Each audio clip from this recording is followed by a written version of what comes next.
Crime Documentary presents In the Heart of Italy, 1978. A crime unfolded that shook not just a nation but the entire world.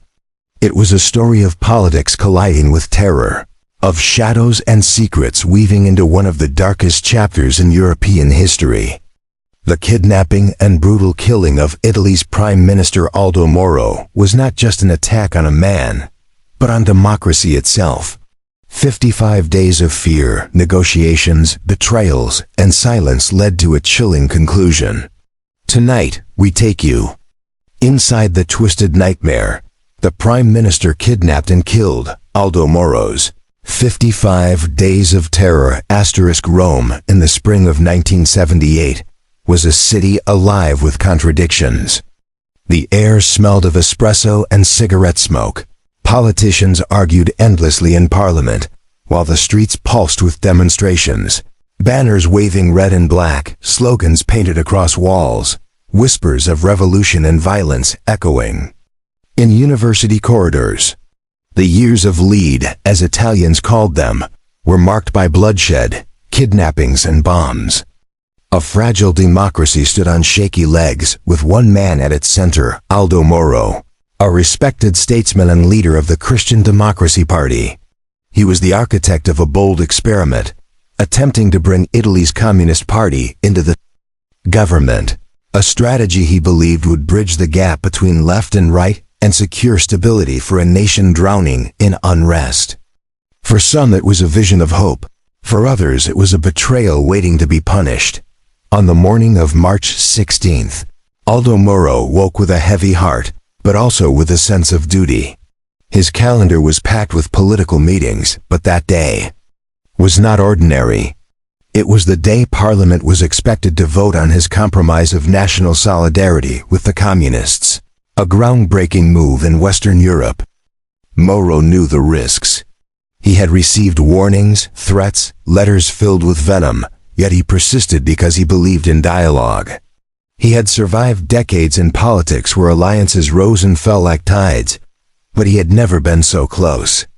To the edge of danger, his motorcade rolled out from his residence at Via del Fortrionfale.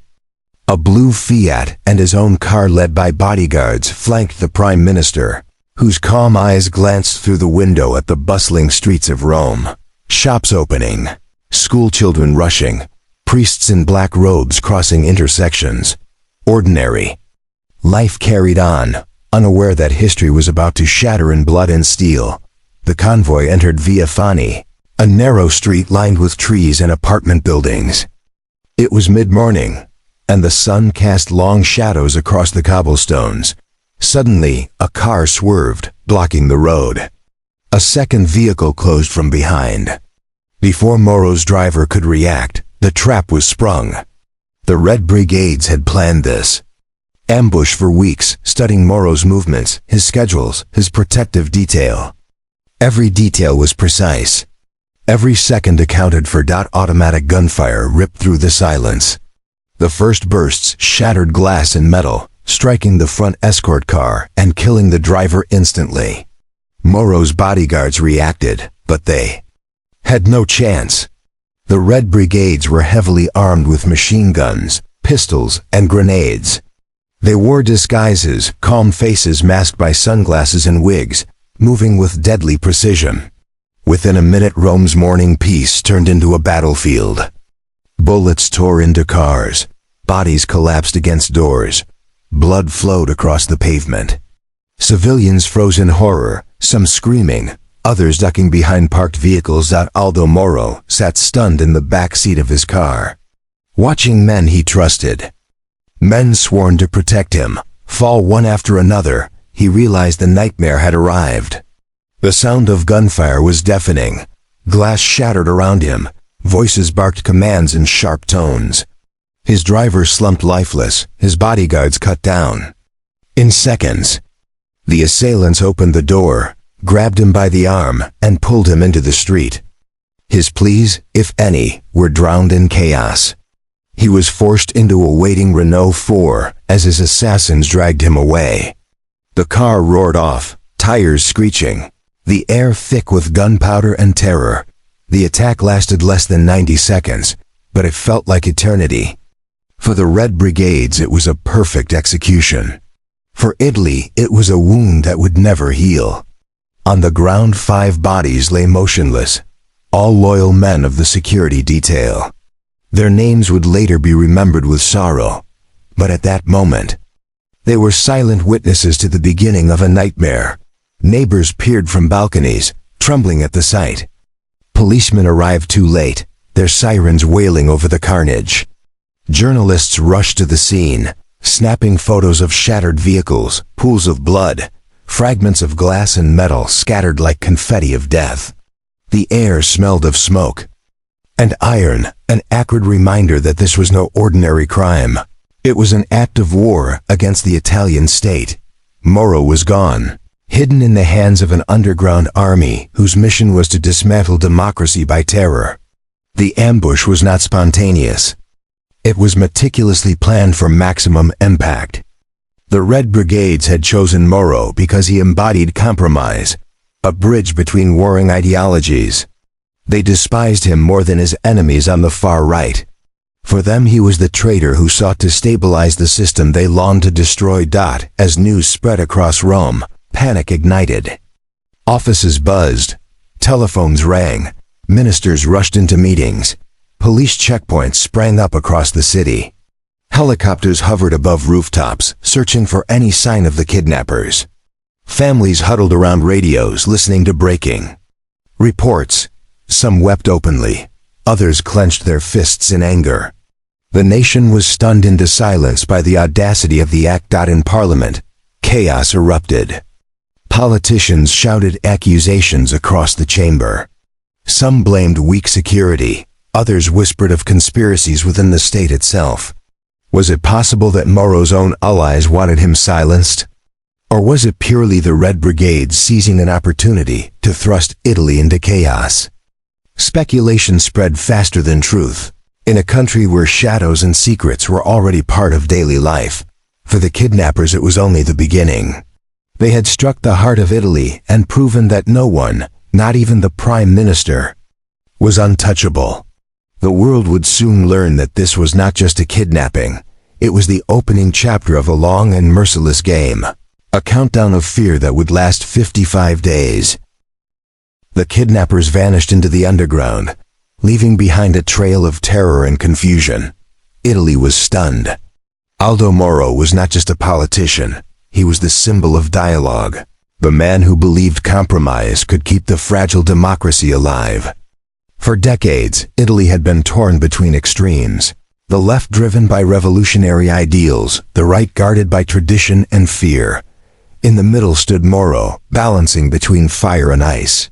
His plan to include the Communist Party in government was groundbreaking and controversial. For the Red Brigades, it was proof that he had betrayed their vision of revolution. He was not an enemy to be debated. He was a target to be destroyed. As the hours passed after the ambush, letters began to surface. The first was a declaration by the Red Brigades announcing the capture of Moro and the execution of his bodyguards. They declared him a prisoner of the people and demanded the release of jailed comrades in exchange. The government at once was thrust into crisis. Ministers huddled in urgent meetings, their faces pale with fear. The security services scrambled, searching every corner of Rome, setting up checkpoints, interrogating suspects, but the Red Brigades had already sunk deep into their hidden network. Safe houses scattered across the city. Then came the letters, written in Aldo Moro's own hand, delivered in carefully timed intervals. Each one was haunting, words of desperation mixed with reason. He pleaded with his colleagues to consider negotiation to save his life. He wrote to his wife, to the Pope, to his party leaders. His words carried the weight of a man facing death, yet still reasoning with logic. His tone was calm, but between the lines was despair. He begged for mercy, not only for himself but for the principle that human life was more valuable than political pride. The Italian government, however, was frozen. Some leaders, especially Prime Minister Giulio Andreotti and Interior Minister Francesco Cossiga, were determined not to negotiate with terrorists. They feared that giving in would open the gates for endless blackmail, that Italy's democracy itself would fall hostage to violence. The Communist Party, too, despite being the supposed beneficiary of Moro's compromise, agreed that the state could not bend to extremists. It was a cruel irony that the very people Moro had sought to bring into the democratic fold would not lift a hand to save him. Moro's family meanwhile descended into agony. His wife Eleonora read his letters and begged the government to listen. His children spoke publicly, pleading for negotiations. The Pope made a rare and emotional appeal, calling for the sanctity of human life to be respected. Yet the government's stance remained firm. The state does not deal with terrorists. The phrase echoed across newspapers and television screens, while Moro languished in captivity, his pleas turning into cries unheard by those with the power. To act, the Red Brigades on their part played a merciless game. They released photographs of Moro sitting on a wooden chair, dressed in the same clothes he had been kidnapped in. His face pale, his eyes weary behind thick glasses. A banner of the Red Brigades hung behind him, a symbol of defiance and domination. The image seared itself into the memory of Italians. It was a visual declaration that the state had failed to protect its leader, and that terrorists now dictated the rhythm of the nation's heartbeat. Every letter that appeared deepened the cracks within the ruling party. Some leaders whispered that perhaps Moro was right, that negotiations could save him. Others countered that it was a trap, and that yielding would mean surrendering the authority of the state. In cafes and piazzas, ordinary Italians argued heatedly. Some believed Moro must be saved at all costs. Others accepted the grim stance that the price of democracy was sometimes paid in blood. The nation was divided not only by ideology, but by the unbearable weight of Moro's fate. Behind closed doors, intelligence agencies worked feverishly. They intercepted messages, raided safe houses, arrested suspected members of the Red Brigades, but nothing brought them closer to Moro. The kidnappers had vanished into the dark underworld of Rome, their moves disciplined and invisible. Some whispered that foreign intelligence services had infiltrated the case. Some pointed fingers at NATO, others at the KGB.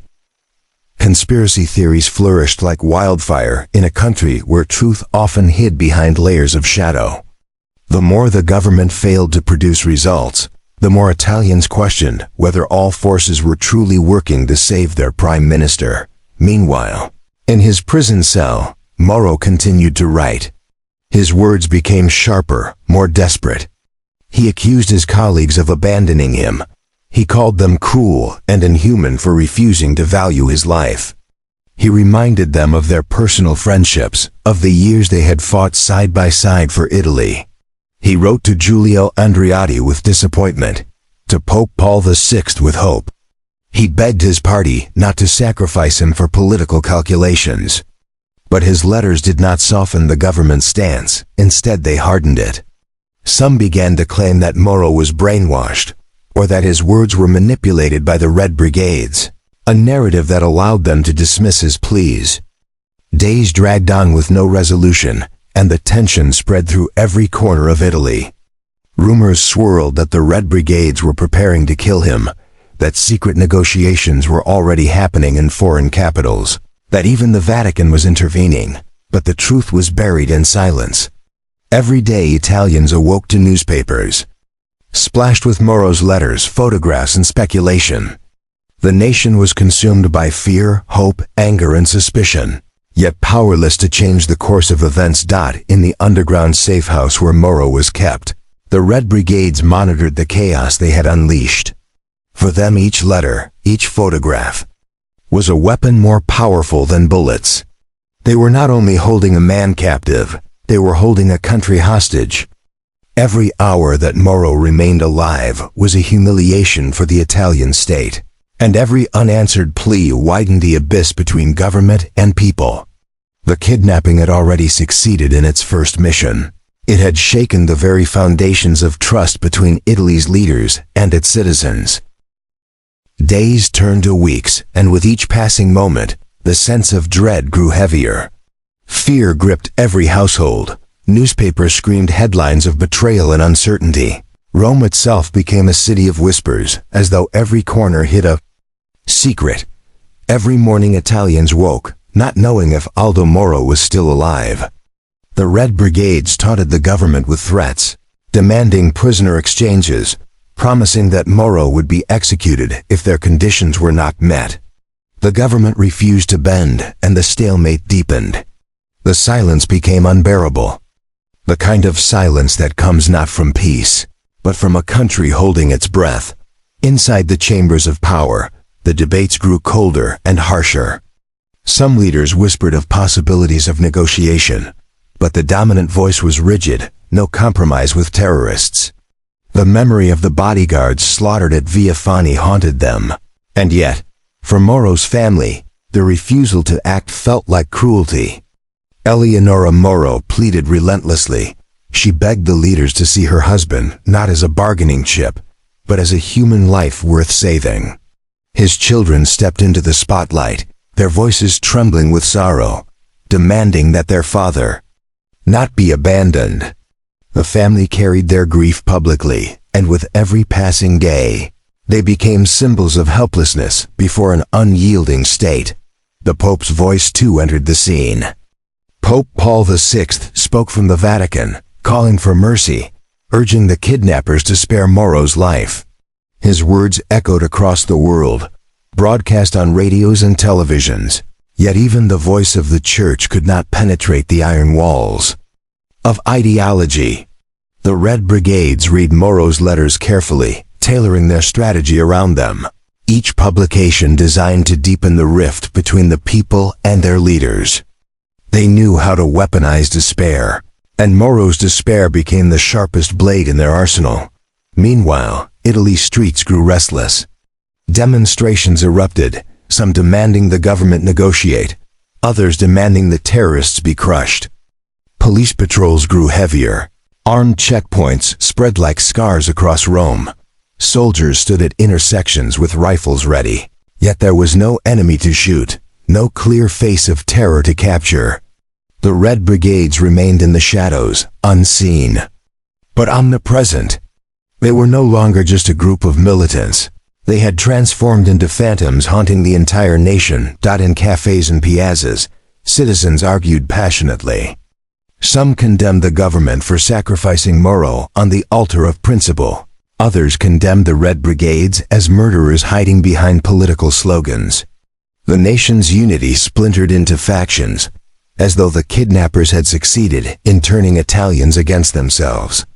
Rumors multiplied, stories of secret negotiations carried in whispers, of back channels through foreign embassies, hints of intermediaries close to the Vatican, yet nothing concrete ever emerged. Each rumor faded into silence, replaced by new ones, the uncertainty gnawing at the public psyche. For Aldo Moro, the captivity became a slow torture. Each day in his dim prison cell was marked not by clocks or calendars, but by the scratching of pen on paper. He wrote tirelessly, his letters filled with emotion, reason, and appeals. His words carried the dignity of a statesman, yet also the raw pain of a man abandoned. He questioned his colleagues' humanity, accused them of hypocrisy, reminded them of shared struggles and victories. He called out their names one by one, as though summoning them to his side, but no one came. His letters became testaments of despair, preserved by history as evidence of how isolation can break even the strongest spirits. The government countered by questioning the authenticity of his writings.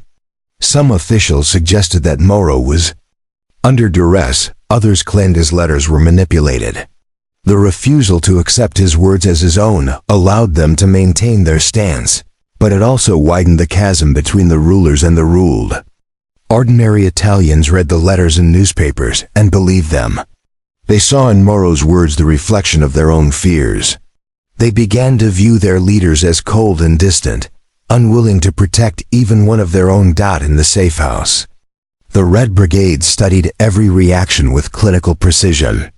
They were not merely terrorists, they were strategists orchestrating a psychological war. They photographed Moro in humiliating conditions, seated on a chair beneath their banner, his eyes hollow, his suit disheveled. The images shocked the world. They were meant to be symbols of state weakness, of the fragility of democracy itself. Italy's prime minister, reduced to a prisoner, made to look powerless in front of the very people he had once led. As the days became weeks, the desperation grew heavier. The longer Moro remained in captivity, the more unbearable the situation became. Yet the government's stance remained frozen. Politicians convinced themselves that refusing negotiation would preserve the state's dignity. But the people saw only paralysis. Italy appeared helpless to save its leader, and helpless to crush its enemies. The nation hovered between shame and fear, neither path offering relief. The terrorists thrived on this vacuum, every passing day amplifying their power, not through bullets, but through silence. Moro's family clung to hope, but hope itself became cruel. Each knock on the door, each ring of the telephone carried the possibility of news. Yet the news was always the same: another letter, another denial, another refusal. The weeks stretched into an eternity, the anguish carving lines into their faces. For Eleonora, each day without her husband was a wound that refused to close. Her cries were amplified by the media, yet remained powerless against the steel wall of political will. Rome carried the weight of an unspoken terror. In the evenings, when the sun sank behind the ruins of the Colosseum, the city seemed to darken. Not from nightfall, but from despair. The people spoke in hushed tones, their conversations circling endlessly around Moro's fate. Every cafe, every piazza, every tram seemed to carry the same question: will they save him, or will they let him die? The Red Brigades had managed to make the entire nation their prisoner, without ever leaving their hiding place. On the 55th day, the silence broke with horror. A phone call led police to Via Catani, a quiet, narrow street in the heart of Rome, where life usually passed in ordinary rhythms: neighbors opening their shops, children walking home from school. But that day, something different hung in the air. The police arrived with urgency, their faces pale with the burden of a dreadful expectation. They moved quickly toward a small red Renault 4, parked casually as though it belonged there. Unnoticed among the other cars, yet its presence concealed a nightmare that would shatter Italy forever. The officers approached with heavy steps, their eyes avoiding one another for fear of confirming the suspicion that already tightened their chests. They opened the trunk, and there it was, the lifeless body of Aldo Moro, curled awkwardly as though abandoned like luggage, riddled with bullets, discarded like refuse by the hands of men who claimed revolution. The discovery sent waves of shock across the city. Sirens screamed in every direction, journalists raced to the scene. The crowd gathered behind police lines, some praying, some crying, others staring silently in disbelief. The air filled with gasps and sobs as the word spread. The Prime Minister of Italy, the man who once stood as a symbol of compromise and hope, had been murdered. His body displayed in the most humiliating fashion, as though the terrorists wanted not only to kill him, but to announce their dominance over the state itself. Rome became a city in mourning, yet also a city trembling in rage. Inside the corridors of power, the news struck like a lightning bolt. Ministers collapsed into silence, their faces drained of color. The political gamble that had carried them through 55 days of rigid refusal now lay in a car trunk, bloodied and broken. Some tried to hide behind speeches of principle. Others whispered of mistakes too late to undo. The church mourned with solemn bells tolling across the Vatican. Pope Paul VI himself wept openly, having prayed tirelessly for Moro's release. The sound of the bells echoed through the ancient streets, mingling with the cries of the people and the noise of the press, presses that would soon carry headlines of sorrow, betrayal, and shame. For the family, the moment was unbearable. Eleonora Moro received the news with a grief too deep for words. Her children clung to one another, their tears staining the silence of their home. The letters Moro had written from captivity were gathered like fragments of his last breath. Each word now carried the finality of death. His accusations against his colleagues, his pleas for mercy, his appeals to humanity became haunting testimonies of abandonment. The family's mourning was not private, it was national. Every Italian household felt their pain as though a member of their own family had been taken from them. The Red Brigades had chosen Via Catani with precision. It was not a random street. It lay symbolically between the headquarters of the Christian Democrats and the Italian Communist Party, the two forces Moro had tried to unite through dialogue. His death placed between them was a cruel message, a declaration that unity had been killed with him. The terrorists proved not just their brutality, but their ability to twist symbols into weapons of fear. Their choice of location ensured that the murder was not only physical but political, a scar carved onto the landscape of Rome. Across Italy, anger boiled. Demonstrations erupted. Some carried Moro's pictures demanding justice. Others raised fists condemning the Red Brigades. The streets filled with chants, prayers, and curses. Yet amid the chaos, there was also shame. Many asked if the government could have done more, if stubborn pride had sacrificed a man for the sake of rigid principle. Arguments tore through households, newspapers, and cafes.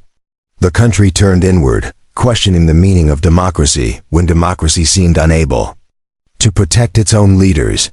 Internationally, the world reacted with horror. Leaders from across Europe and beyond sent condolences. The tragedy was broadcast in every language. The image of Moro's body in the trunk became an icon of terror. Journalists called it the death of compromise, the triumph of extremism. Italy's struggle was no longer just Italian, it became global, a reminder of how fragile democratic institutions could be when confronted with violence. The Red Brigades basked in the attention, their name etched forever in history, not as liberators, but as executioners. In Rome, the funeral gathered thousands. Black suits, dark veils, sullen faces filled the square. The Pope himself stood before the casket, his voice trembling as he condemned the brutality and mourned the loss. The people wept openly. Some shouted at the politicians present, accusing them of betrayal. Others stood silently, heads bowed in respect. The coffin carrying Aldo Moro became more than wood and nails. It was the vessel of a nation's grief, a symbol of its failure, and a warning of the price of silence.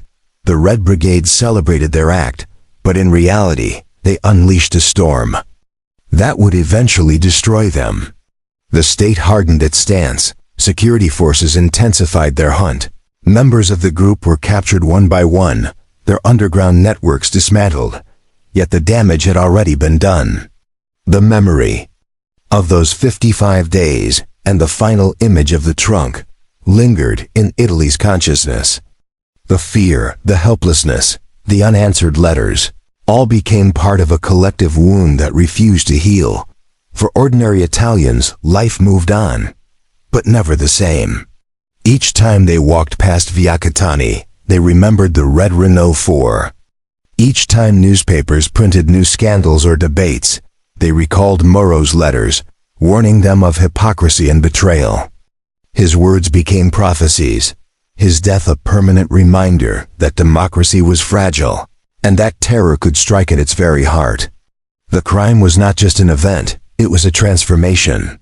It marked the end of innocence and the beginning of an era where Italy would forever live under the shadow of those 55 days.